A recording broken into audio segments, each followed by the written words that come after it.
월간 인터뷰에서 요청이 와서 제가 인터뷰를 한 번 더 하기로 했습니다.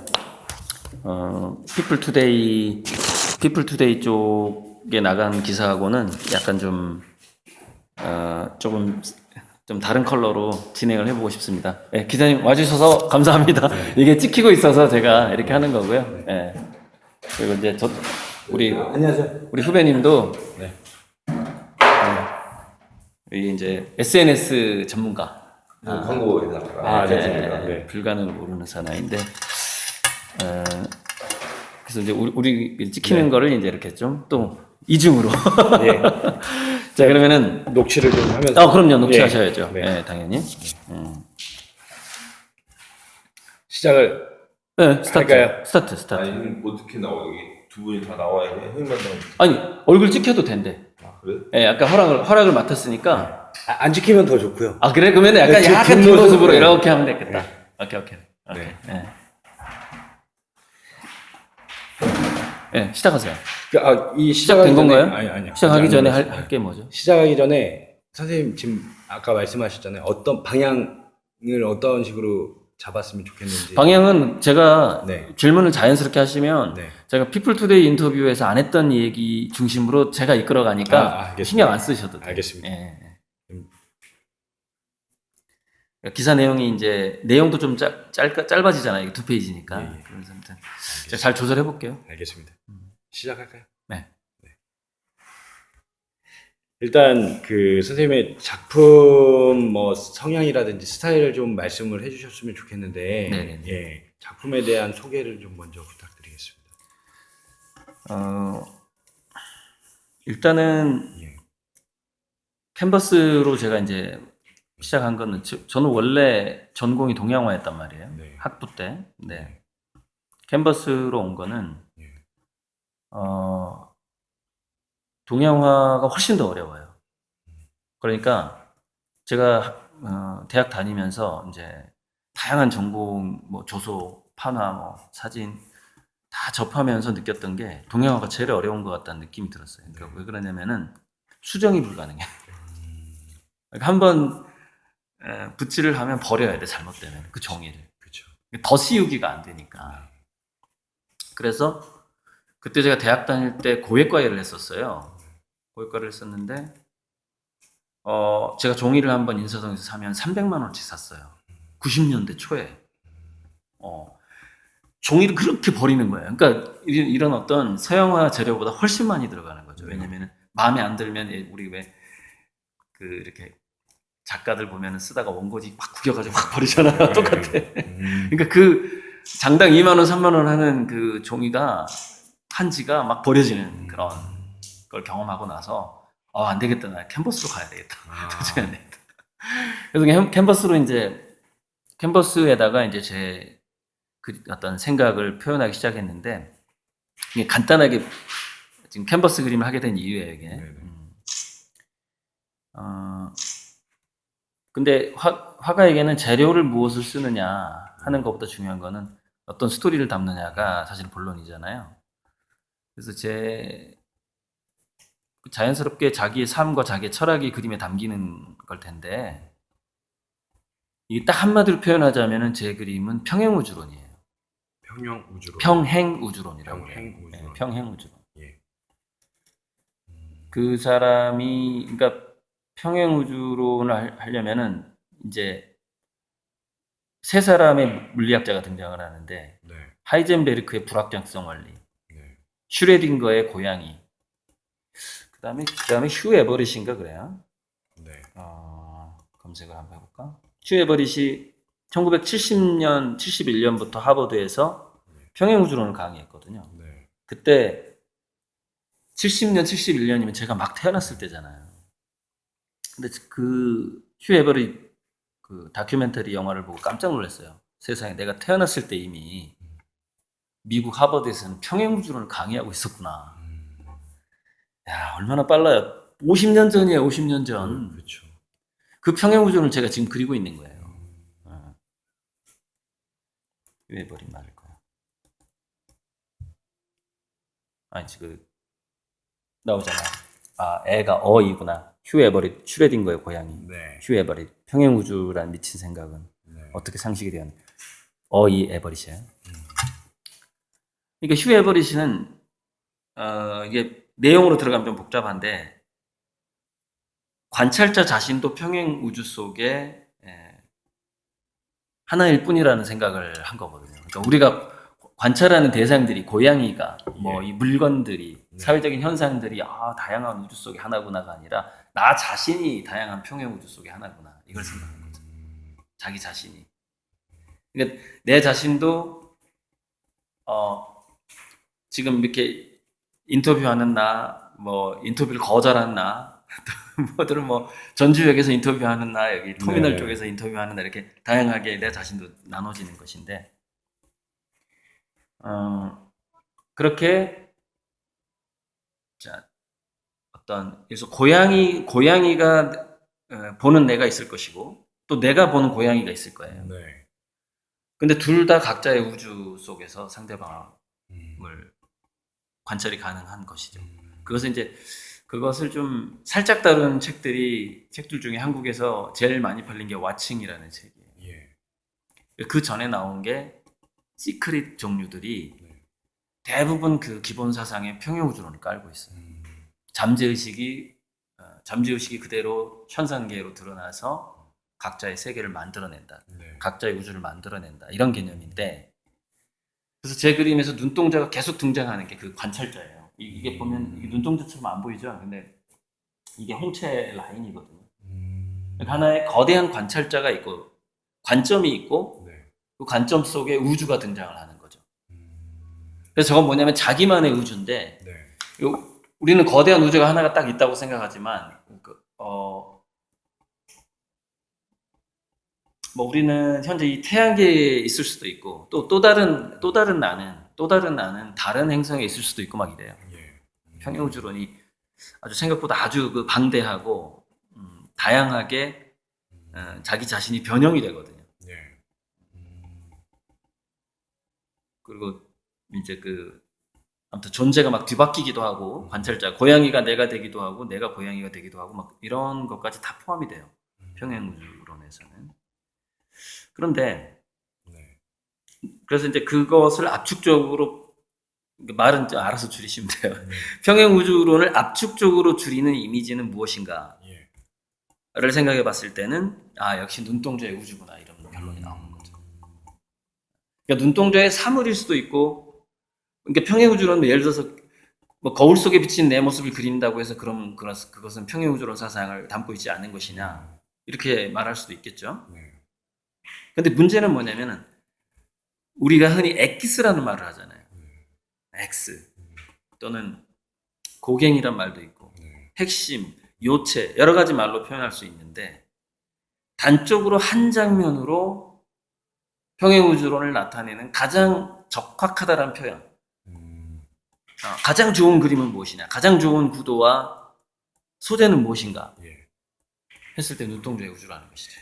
그러면은 작가님은 지금 평행우주론을 공부하셨고, 오랫동안. 오랫동안 그렇죠, 공부를 오랫동안. 하셨을 거 아니에요? 네. 그거를 시각화를 지금 해 그렇죠. 나가는 과정이고, 네. 지금 이 작품이 네. 시각적으로 시각화한 것 중에 가장 훌륭하다고 지금. 그러니까 전 판단을 세계에서, 하시나요? 그러니까 네. 평행우주론이라는 것은 예를 들어서 이런 거예요. 아인슈타인이 상대성 이론을 발표할 무렵에 피카소가 큐비즘이라는 일종의 입체파 우리가 알고 있죠. 네. 그게 일치합니다. 시간과 공간의 뒤틀림 같은 거. 네. 뭐 그래서 그것을 소녀의 얼굴을 뭐 한쪽은 옆모습이고 한쪽은 앞모습이고 이런 식으로 보여주는 그림이 유행을 할 때 아인슈타인의 상대성 이론이 나오거든요.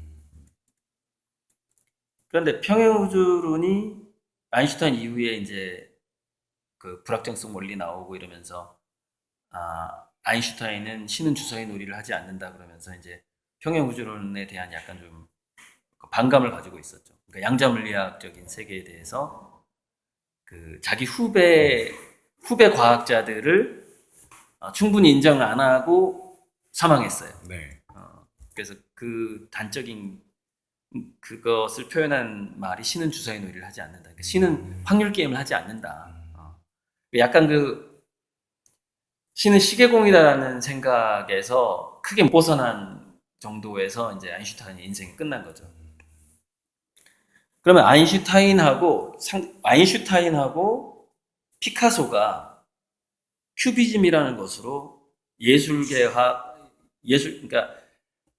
지구 문명을 가장 첨단으로 이끌어가는 두 분야가 있다면 예술계하고 과학계예요. 네. 지금 옛날에는 그것이 이제 종교, 철학 이런 쪽에서 통합적으로 사실은 아시죠? 뭐 고구려 이렇게 옛날 우리 사극 보면은 선녀, 흰녀 나오잖아, 신녀. 네. 그다음에 트로이라는 데 이런 데 보면은 그 제사장들이 나오잖아요. 제사장들이 모든 기후 변화, 자연 현상을 왕한테 다 설명했단 말이에요. 그러니까 철학, 종교 모든 걸 다 가지고 있었어요, 옛날에는. 근데 이게 분리가 되잖아요. 분리가 되면서 어느 순간 예술이라는 거는 원래 좀 상상력이 풍부한 분야였기 때문에 논외로 하자면은 어느 순간 과학이 철학을 앞질르기 시작해요. 왜냐면은 인간의 관찰 범위가 넓어져 버린 거죠. 범위가 넓어지고 더 깊이 있게 인간이 원자까지 다루게 되는 정도로 더 이제 정교해지게 된 거죠. 그러면서 거기서 발견된 것들이 이 우주의 이제 어떤 그 은밀한 부분들이 드러나기 시작하면서 과학자의 상상력이 철학자의 상상력을 종교는 옛날에 이제 떠밀렸고 이제 옛날 거니까 종교는 이제 진즉 사라졌고 어떤 첨단이라는 거 있어서 진즉 사라졌고 이제 과학이 철학을 앞질르기 시작하고 근데 예술이라는 것은 아무리 과학이 발달을 해도 예술은 워낙에 다양성을 추구하기 때문에 과학자의 상상력이 실은 예술가의 상상력을 저는 못 따라온다고 봐요. 이거는 영원히 따라잡을 수 없을지도 몰라요. 너무 또라이가 많아 예술계. 그러면 지금 작품이 혹시 참. 평행우주론은 마무리를 하자면 네. 이렇게 되는 거죠. 아인슈타인의 시대에 피카소가 있었다면 평행우주론 시대, 그러니까 아인슈타인 이후에 그 첨단 과학의 세계를 표현한 화가가 있다면 그게 고리들인 거죠. 그러니까 저는 어디 가서 내가 피카소를 능가할 수 있다고 얘기를 하는 거예요. 그 정도로 제 그림에 대한 자부심이 있는 거죠.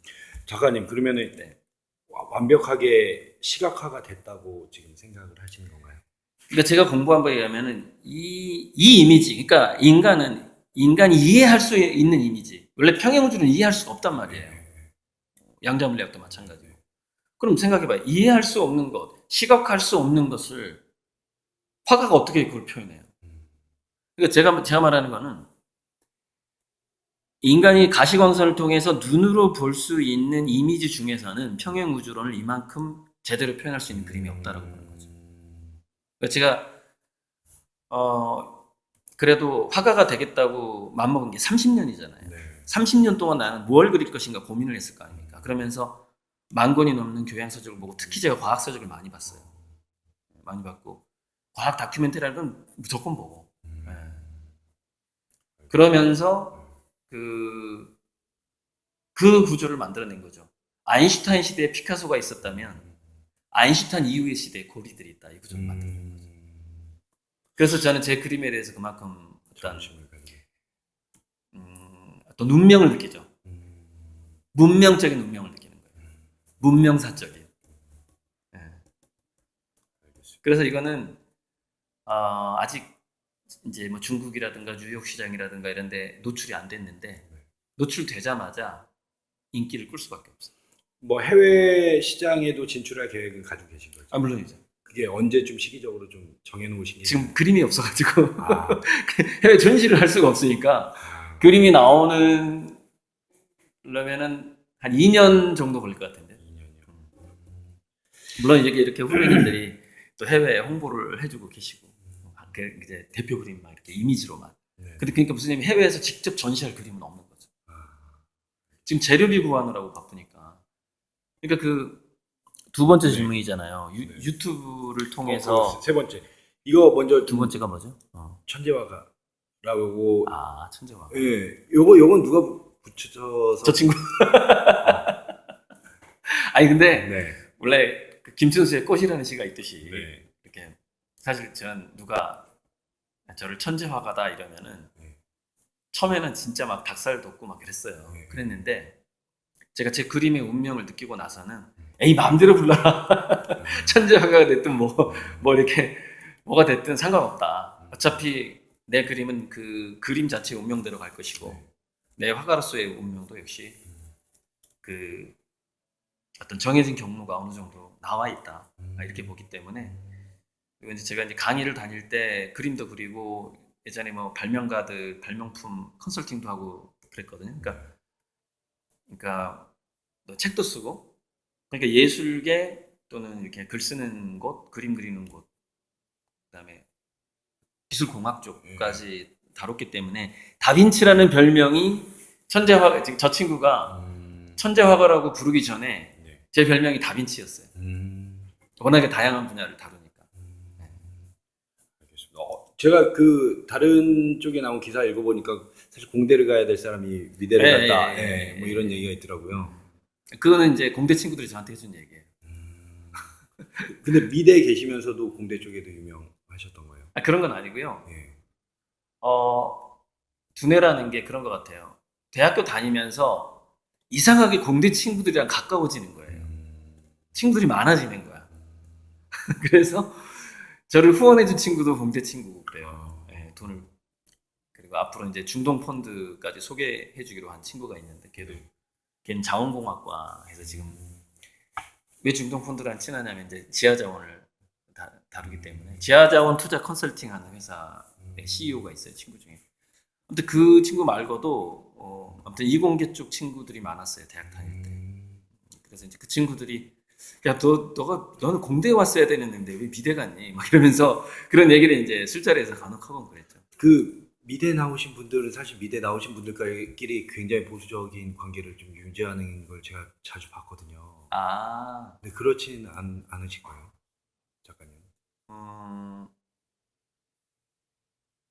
전 답답해서. 그러니까 이게 제가 가끔 써먹는 말인데 마놀로 위게라는 그것도 이제 예명이더라고요. 피카소의 친구가 있어요. 네. 근데 그 피카소가 되게 재밌는 얘기를 피카소에게 그 마놀로 위게가 재밌는 얘기를 합니다. 피카소에게 그림은 지엽적인 것에 불과하다. 이게 무슨 뜻일 것 같아요? 그러니까 진짜 우리가 추구하고자 잡고자 하는 예술 진짜 본질은요. 거기에 집착하면 오히려 잡기 힘들 수도 있어요. 그러니까 제가 난 미대생이야. 난 화가야. 화가들하고 친하게 지내야지. 이런 식으로는 안 살았어요. 그러니까 언제든지 저는 그 화가가 아닐 수도 있다고 생각을 했거든요. 그동안. 그리고 단지 미술 전공자이기 때문에 붓을 들고 어딘가에 어떤 행동을 해야 한다라고 생각하는 것 자체도 싫었어요. 그러니까 이거는 그림으로 표현하면 기가 막힐 것 같아. 그 충동. 그 충동이 있을 때 그림을 그리는 게 이제 그게 진짜 화가죠. 근데 난 직업이 화가니까 그림을 그려야 돼. 그게 과연 진짜 화가냐는 거죠. 예를 들어 의사가 생명을 살리고 병을 고치는 것에 대한 그 열망이 있을 때 진짜 의사지. 그렇죠. 교사도 마찬가지잖아요. 근데 월급 주기 때문에 내가 지금 병원에 출근해. 이렇게 하면 그 의료사고 나죠. 알겠습니다. 환자에 대해서 섬세해지지 않게 되거든요. 민감해야 되거든요. 수술할 때 왜 자꾸 뭐 놓고 막 꼬매고 이래요? 물론 피곤해서일 수도 있습니다. 열망이 없어서가 아니라. 그것도 좀 하나 여쭤볼게요. 언제부터 지금의 작품이 좀 본격적으로 시작이 됐다라고 좀 이게 2006년에 시작을 했어요. 2006년이요? 2006년. 그때 영감이 뭘 그릴까 하다가 2006년 봄인지 가을인지 정확히 여름인지 모르겠는데 눈동자에다가 뭔가를 그리면은 평행우주론이 되는구나. 그 전부터 그럼 평행우주론에 대해서는 계속 공부를 하고 있었고. 네. 그리고 그것이 평행우주론이 모든 것을 원래 그 통일장 이론에서 나온 거예요. 그게 그러니까 근데 그 평행우주론은 물리학 쪽에서 통일 그 어떤 그랜드 시어리라고 하는데 거대한 이론 그 아인슈타인도 자기가 완성하고자 했던 그 그랜드 시어리 지금 뭐 엠미론이라고 하기도 하는데 아무튼 그 대통합 이론이라는 것을 추구하다가 평행우주론까지 넘어왔는데 재밌게도 이 평행우주론이 종교계, 영성까지 설명을 해버리는 거예요. 사후의 세계, 신들의 세계까지, 인간의 상상의 세계까지. 그러니까 물리학적인 대통합 이론인 줄 알았는데 그게 아니라 문명 전체에 있는 모든 사상, 기술, 과학 모든 것을 통합하는 설명해낼 수 있는 이론이라는 걸 저는 이제 깨달았죠. 공부하면서. 그래서 너무 중요한 거라는 걸 느끼고서 이 너무 중요한 것을 어떻게 이미지화 시킬 것인가를 화가로서 고민 안 할 수가 없는 거죠. 그래서 2006년에 그 눈동자에다가 달을 그리든 천체를 그리든 뭔가를 그리게 되면은 이게 평행우주론에 굉장히 근접한 그 시각화시킬 수 있는 것에 어떤 물론 더 있을 수도 있어요. 근데 상당히 궁극적이고 상당히 맥시멈이라는 생각이 들었어요. 그러니까 이 이상을 시각화시키기 어렵겠다는 느낌까지도 약간 들었죠. 굉장한 철학이 사실 담겨 있는 작품이잖아요. 네네. 한 작품 한 작품을 완성하는 데 있어서 굉장히 많은 뭐 시간도 필요할 것 같고. 근데 재밌는 거는 이거예요. 우리가 풍경사진 작가라든지 또는 자연을 그리는 꽃을 그리는 사람이라든지 그러면은 직접 정물화가 돼서 이렇게 보면서 그리잖아요. 그런데 평행우주는 안 보이는 세계가 99.999%거든요. 그리고 우주라는 건 너무 넓기 때문에 어디에 어떤 행성에 어떤 눈동자를 가진 관찰자가 있을지 몰라요. 그래서 제가 외계인의 눈도 그리고 그랬거든요. 외계인의 눈 그린 거 이제 한번 이미지로 보내드릴게요. 그거 이제 피플투데이랑 좀 차별화시켜야 되니까 그것도 한번 좀 집어넣어보자. 외계인의 눈 한 몇 개가 있는데 그래서 어떤 생각을 하게 되냐면은 제가 뭐 캔버스에다 이제 일단 다양한 눈동자도 그리고 막 물감도 뿌리고 꽃처럼 생긴 별도 그리고 은하도 그리고 갤럭시도 그리고 막 이래요. 그러면서 어떤 생각이 드냐면 우주는 너무 넓기 때문에 아마 이렇게 생긴 게 있을 거야. 있을 거야 라는 생각이 들고 제가 실수로 이렇게 물감을 뿌려도 아니야 저렇게 생긴 은하 있을 수 있어. 있을 수 있어. 화면에서 모든 게 허용이 되는 그 자유를 맛보게 된다는 거죠. 우주를 그리니까. 되게 속이 시원하죠. 그래서 우리가 여름 휴가철에 또는 봄에 유채꽃이 필 때 사람들이 여행을 가잖아요. 근데 여행을 가기가 싫어요. 캔버스 위에서 여행하는 게 더 시원하거든. 더 뻥 뚫리는 그런 어떤 시원함이 있단 말이죠. 그래서 제가 가족 여행을 잘 안 가요. 심지어는 우리 애가 이제 동물원에 갈 나이가 됐는데 그 동네 친한 형한테 우리 아내하고 저기 애기하고 동물원 좀 대신 데려가달라고 그래서 보내고 어디 여름에 계곡 같은 데 갈 때도 남의 차에 태워서 보내고 나는 그림 그리고 가족 여행조차 잘 안 가요. 가족분들이 좀 섭섭해 하실 수도 있겠네요. 어쩔 수 없어. 저의 어떤 그 화가로서의 어떤 사명 같은 게 있기 때문에. 제가 유튜브 좀 여쭤볼게요. 네. 유튜브를 좀 시작하신 건 언제부터 하신 거죠? 2008년 4월이요. 2008년. 굉장히 일찍 하셨네요. 네, 2008년 4월. 지금 한 5,000명 정도의 구독자. 네, 5,232 정도. 한 5,300 정도로 쓰면 될까요? 지금 여기 5,000여 명 중에 선생님한테 이제 뭐 사실 그림을 좀 투자를 해서 한 2, 3년 뒤에 받는 그런 조건으로 후원을 하고 계시는 건가요? 그렇죠. 그분들이 한 250명 정도. 250명. 유튜브 내에서 250명, 그다음에 외부에서 한 50명에서 전체가 한 300명 정도. 300명. 이거를 어쨌든 지키셔야 되는 거잖아요. 약속 지키는 거죠. 근데 시간적으로는 뭐 좀 가능해요. 제가 시간 계산해서 제가 개인전 하는 것까지 네. 다 계산해서 받았어요. 근데 좀 빠듯하긴 해요. 아 그래요? 네, 빠듯하긴 한데 근데 열심히 해야 돼요. 이렇게 유튜브를 통해서 하신 이유가 또 있으실 것 같은데. 그러니까 이제 네. 제가 아까 저의 그 미술사적인 구도를 말씀드렸잖아요. 예. 아인슈타인 시대에 피카소가 있었고 아인슈타인 이후에 고리들이 있다. 이 정도까지 제가 이제 화단에서 그 정도의 내가 위치에 있다 이렇게 스스로 생각하는 사람인데 열심히 하고 싶지 않겠어요? 열심히 하고 싶죠. 그죠? 아니 자기를 문명사에서 미술사에서 그 정도의 존재라고 자기가 믿는다고 생각해봐요 스스로. 네. 막 팍팍 그림 그리고 싶잖아요. 그렇게 멋진 철학으로 지금 그림을 그리고 있는데 근데 재료비가 없는 거죠. 그래서 나 좀 이렇게 좀 하고 싶다.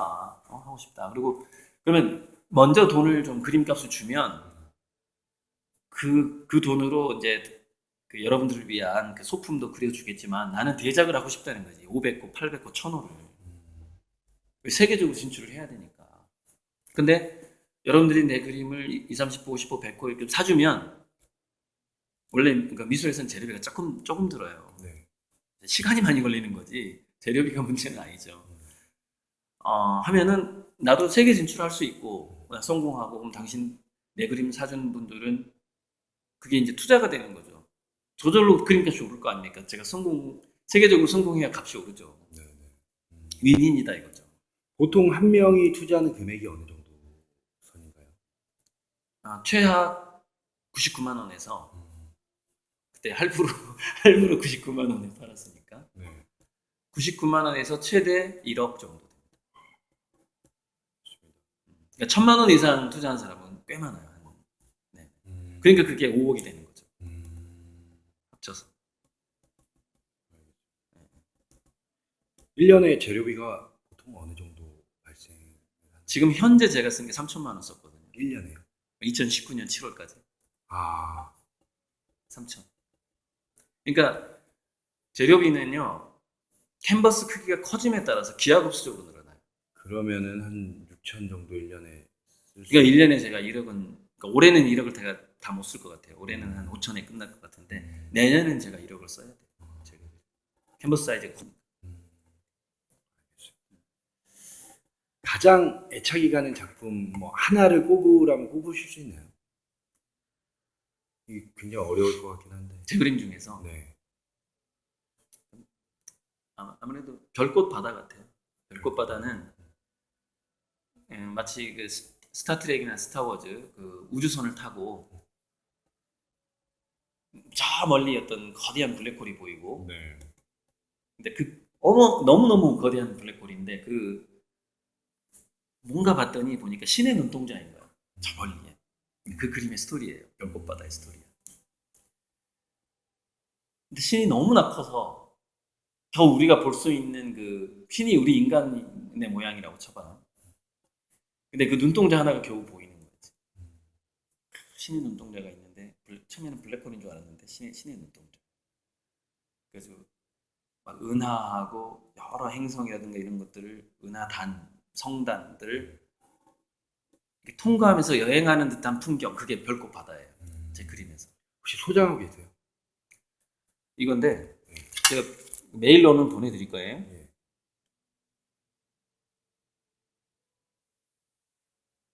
이거다. 이런 종류인데요. 예, 봤습니다. 눈동자가 있고 이렇게 여러 가지 성단 막 있죠. 예. 요거 할 때가 그 우주를 여행하는 느낌이 들거든요, 제가. 그래서 좀 우주선 타면서 둥둥 떠 있는 듯한 느낌. 내가 대신 아까 그 가족 여행을 안 갈 정도로 화폭 속에 여행을 한다 그랬잖아요. 네. 그러니까 가장 나에게 여행을 한다는 느낌을 주는 그림이에요. 이런 그림들이죠. 약간 그 원근과 은하 사이 이렇게 약간 그 마치 그 허블 우주 망원경을 보는 듯한 그런 느낌 중에서도 원근법을 준 거죠. 큰 원은 눈동자 이게 신의 눈동자예요. 그러니까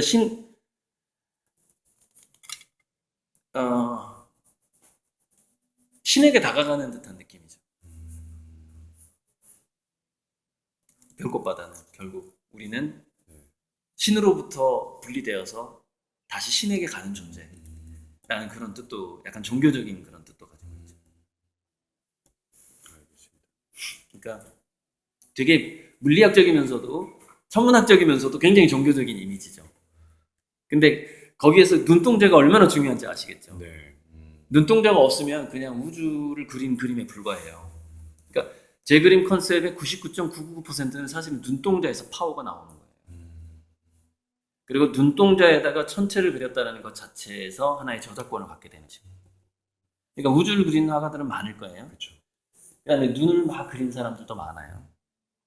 근데 그 눈 자체를 그냥 거대한 신의 눈동자로 딱 깔아버리고 우주를 그렸다라는 것이죠. 이것이 이제 저의 하나의 화가로서의 정체성 또는 컨셉이죠. 알겠습니다. 혹시 대중들이나 뭐 선생님 작품을 소장하고 있는 분들은 분들이 선생님을 어떻게 좀 기억하고 좀 바라봐주길 바라시는지. 그냥 상상력이 좋은 사람이 되고 싶어요. 그래서 계속 공부하고 하는 것도 상상력 때문에. 그러니까 지금도 자연, 생물이라든가 뭐 의학이라든가 뭐 계속 공부해요. 책은. 이게 관찰, 연구, 공부가 상상력에 충분히 도움이 된다고 생각을 하시나요? 네. 그리고 이제 근데 상상력에 도움이 되고요. 재료가 되는 거죠. 근데 상상력이 가장 큰 도움이 되는 생각은 무한성을 믿는 거예요. 우주의 무한성과 신의 무한성, 그리고 인간의 무한성을 믿는 거죠. 인간이 유한하다고 생각하고 나는 여기까지라고 생각하면 상상력은 제한을 받게 됩니다. 이제 너무 믿다가 이제 정신병자 되는데, 그래서 어쩌면 제가 책을 읽는 이유는 정신병자가 되지 않기 위해서 책을 읽는지도 몰라요. 근데 그런 생각이 뭐 굳이 화가를 넘어서 일반 사람들도 가지고 있으면 좋겠네요. 네네. 알아가는데. 특히 이렇게 힘들 때는 상상력이 위로가 되기도 하고, 또 4차 산업혁명기 새로운 돌파구를 찾을 수 있기도 해요. 물론 이제 그 경제 경영 쪽은 아무래도 인간의 마음에게 다가가야 되는 측면이 있어서 그게 더 많이 작용을 하죠. 근데 인간의 마음에 다가가는 측면하고 자기 자신의 상상력이 버밀려져야 되죠. 거기서 새로운 창조적 파괴, 슈페터가 얘기했던 창조적 파괴가 나오는 것이죠. 제가 유튜브로 이렇게 재료비 좀 미리 그림 좀 사주세요 한 것도 일종의 창조적 파괴잖아요. 갤러리에 그 그림 안 걸고 그림을 팔았고, 또 하나는 뭐냐면 돈을 먼저 받고 그림을 나중에 주는 것도 실은 이렇게 찾아보기 힘들 거예요. 그만큼 신뢰가 있어야만 하는 건데. 제가 처음 본 사례입니다. 그렇죠. 그것도 몇백 개씩. 그러니까요. 네. 알겠습니다. 앞으로의 작업 방향은 지금처럼 계속 그려왔던 것을 계속 그리실 것인지 아니면 좀 변화가 있을지. 이런 게 있어요. 네. 독일에서 한때 아주 지금도 잘 나가고 아마 안 돌아가셨을 것 같은데 게르하르트 리히터라는 작가가 나의 그림은 나보다 영리하다라는 말을 했어요. 그게 무슨 얘기냐면은 자기 두뇌 전두엽에서 상상할 수 없는 상상은 때로는 몸에서 나오거든요. 잭슨 폴록의 그 이렇게 액션 페인팅처럼 몸에서 상상력이 나오고, 그 몸이라는 것은 우리의 잠재의식하고 연결되어 있고 우리의 잠재의식은 신하고 연결이 되어 있죠. 그래서 그림은 대학교 때부터 늘 우리 선배들 선생님들한테 들었던 얘기인데 양이 중요해요. 많이 그리다 보면 혁신이 일어나요. 양질 전환의 법칙이라고 그러죠. 그러니까 저한테 앞으로 그림은 계속 이렇게 그리실 거예요? 앞으로 그림이 어떻게 바뀔 거예요? 그러면은 분명히 바뀔 겁니다. 그런데 언제 어느 방향으로 바뀔지는 정확히 모르는 거죠. 그 제가 막 작업을 열심히 하다 보면은 그게 쌓이다 보면은 자연스럽게 바뀌어가는 거예요. 진화를 하게 되는 것이죠. 어느 순간 혁신이 일어날 수 있겠네요. 네네네. 근데 더 멋있어지고 더 예뻐질 수도 있고. 근데 어느 날 갑자기 뭐 신기술을 도입해가지고 나 이제 캔버스 떠날 거야 뭐 이렇게 선언할 수도 있고 좀 먼 훗날. 근데 캔버스 그림은 기본으로 가져가야 되는 게 이게 하나의 우리가 그림 값이라는 거는 아까 우리가 오면서 차 안에서 대화를 나눴지만 거래가 돼야만이 그쵸. 값이 있는 거잖아요. 근데 우리가 상상을 팔 수는 물론 아이디어를 판 사람도 있는데 이 상상을 언제까지 팔겠어요 생각을 그죠? 그 믿음을 팔아서 이렇게 사는 사람도 있긴 한데 화가는 뭔가 상품이 있어야 되거든요. 그래도 작품이 상품이 돼야만이 이게 그 저의 상상력도 물질화가 될 수가 있는 거죠. 물질이라는 건 다 돈이잖아, 머니잖아요, 매터. 유명한 그 영어 경구 중에 있잖아요. 매터 매터스. 물질이 문제다. 매터 매터스. 돈이 문제다. 상상력은 풍부하다. 돈이 없을 뿐이다. 뭐 이런 거. 그러니까 그거는 캔버스 그림이라는 것은 하나의 이게 뭐냐면요. 조금 큰 화폐라고 보면 돼요. 조금 큰 화폐고 나무와 캔버스로 된 황금이라고 보시면 돼요. 그림은 옛날부터 화폐와 황금의 중간 두 가지 개념을 다 가지고 있어요. 그림. 단지 그게 공식적으로 공식 화폐가 되지 않았을 뿐이지. 그러니까 뭐 개인 대 개인 거래라든가 은행과의 거래라든가 갤러리와의 거래라든가 실은 이거는 황금 또는 화폐예요. 그림. 그런 기능을 하고 있어 지금도. 그렇죠. 그래서 담보도 되고 뭐 다 되는 거죠. 금을 담보로 돈이 유통되잖아요. 그림을 담보로 돈이 유통될 수가 있거든요. 제가 거기까지 꿈꾸고 있어요. 제 그림을 담보로 어떤 스테이블 코인 같은 게 유통이 되는 날이 오거든. 거기까지 갈 가능성이 아주 높아요. 그게 뭐 향후 몇 년이다 이렇게 좀 말은 못 하겠는데 어쨌건 내년에 시작해요. 담보대출을. 아 그래요? 제 그림을 이미 산 사람이 제 그림을 가져오면 오른 가격 정도로 돈을 대출해 주는 거죠. 그게 담대한 갤러리고 담보대출로 된 게. 그게 바로 그 출발이에요. 근데 남의 그림은 취급 안 해요. 제 것만 취급해요. 그 대출은 선생님이 해주시는 건가요? 제가 개인적으로 하다가 한 2년쯤 후에 공식적으로 미술품을 담보대출해주는 은행을 만들 거예요. 2년쯤 후에. 지금 은행장이 누가 될지까지 다 정해놨어요. 알겠습니다. 마지막으로 제가 그 전시 계획을 좀 여쭤보려고 그랬는데 사실 뭐 한 2년 그림이 없으셔가지고 아니 올해 10월에 해야 돼요. 그래서 지금 8월 9월 달 동안에 미친 듯이 그려야 돼요. 어디서 하세요? 전주에서 일단 한 100평 정도 채워야 돼요. 몇 점 정도 그럼 들어가죠? 큰 거 20개, 작은 거 30개, 한 50개는 해야죠. 50개. 두 달에 50개 할 수 있어요. 시원시원하게 하면 돼요. 마지막으로 목표를 좀 말씀해 주시고 마무리해 주시면 될 것 같습니다. 목표? 제 목표는 1000조 정도를 기부하는 거예요. 기부 1000조. 그래서 아마 저보다 더 많이 기부하는 사람이 나올 수도 있는데 세계적으로 어쩌면 제가 세계 기부왕이 될 가능성도 있어요. 아시죠? 워렌 버핏이 어느 정도 기부했는지 50조 정도 될 겁니다. 그다음에 그 기부했는지 안 했는지 헷갈리는 사람이 그 마이크로소프트의 빌 게이츠. 자기 재단이죠. 자기 그 부인이랑 그때 그 기부로 봐야죠. 재단. 그 사람은 100조 좀 넘던가? 1000조 기부하는 사람 나올 것 같아, 안 나올 것 같아? 사실 1000조의 단위를 제가 가늠을 못하기 때문에 저는 1000조를 기부할 수 있는 인물이 나온다고 생각해요. 근데 제가 그래서 상상을 무한대로 한다 그랬죠. 그 인물이 나오는데 why not? 왜 나는 안 되냐는 거죠. 나도 그 인물이 될 수 있는 것이죠. 근데 이제 중요한 것은 굉장히 창조적으로 상상력을 발휘해서 효율적으로 사람들의 고통과 불공정을 그리고 왜 방해일 씨 맞나? BTS? 방시혁? 방해일이 아니라 방시혁.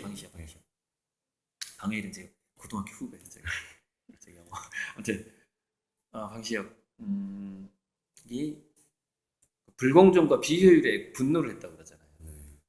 그러니까 제가 돈을 쓰는 거는 인간의 고통에 대해서 쓰겠지만 그런 불공정이나 비효율에 대해 그걸 개선하는 방식적으로도 쓸 것이고 또 그거는 이제 마이너스를 채우는 개념이죠. 플러스적으로는 문화적으로 사람들이 문화적인 유토피아 같은 그런 삶을 누리는 사람들이 많아질 수 있게끔 돈을 써야죠. 그래서 그 재단이 이제 문화복지재단이죠. 제가 이제 그 천조를 기부하게 될 어떤 정거장, 그 돈의 정거장이 문화복지재단 가칭 창조화력발전소예요. 이름은 창조화력. 네, 그건 상표 등록해놨어요. 창조화력발전소 넣어도 돼요. 제가 상표 등록한 거라서 그냥 쓰셔도 돼요. 자, 일단 여쭤볼 거는 마무리됐죠? 예. 핵심만 해서 2페이지로 요약을 잘 하셔야 돼요. 근데 평행우주론 얘기는 들어가야 돼요. 네, 그건 당연히 들어가야죠. 그것에 가장 적확한 이미지다. 난 그렇게 생각한다. 그럼 그거는 들어가요. 그래서 아인슈타인과 피카소의 구조 또는 휴 에버릿과 거리들의 구조가 나오는 거죠. 그 구조가 나와야지 저는 세계적으로 화가가 되는 거예요. 그 구조가 만약에 틀리다면 꿈은 무너질 것이고 그 구조가 맞다면 제가 방금 얘기한 것들이 다 성취가 될 거예요. 그거는 저의 힘이라기보다는 그림의 힘이라고 보시면 돼요. 그림 자체가 힘이 있어야 돼요. 그러면 그 동력으로 가는 거죠. 제가 잘 한번 정리해 보겠습니다. 그림의 힘입니다. 그림의 힘. 그리고 잠깐 그 혹시 명함이 있으시면 제가 명함을 좀 받을 수 있나요? 문자로 명함 드릴게요. 네. 일단은 좀 끊을게요 그러면. 예.